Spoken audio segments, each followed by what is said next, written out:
CPM Thamarassery area മുൻ secretary RP ഭാസ്കരന്റെ മകനാണ് രഞ്ജിത്ത്.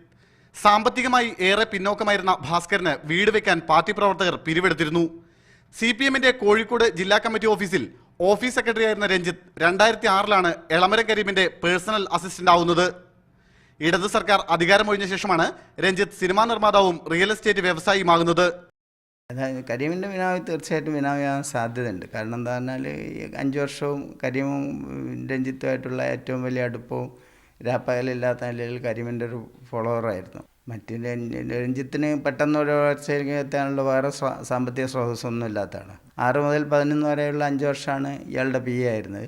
അതിനുശേഷമാണ് ഈ 1 വർഷത്തിനിടയിൽ ഈ സിനിമ ഇറക്കിയത്. 6 മാസം മുമ്പ് പുറത്തിറങ്ങിയ ബ്രേക്കിംഗ് ന്യൂസാണ് രഞ്ജിത്ത് നിർമ്മാതാവായ ആദ്യ ചിത്രം. കരീമിന്റെ അടുത്ത സുഹൃത്തു കൂടിയായ സുധീർ ആയിരുന്നു സംവിധായകൻ. CPM പാർട്ടി കോൺഗ്രസ് കോഴിക്കോട് നടന്നപ്പോൾ മീഡിയ കൺവീനറുമായിരുന്നു സുധീർ. ഇപ്പോൾ മോഹൻലാൽ നായകനായ ബിഗ് ബജറ്റ് സിനിമയുടെ അണിയറ പ്രവർത്തനത്തിലാണ് രഞ്ജിത്തും സംഘവും.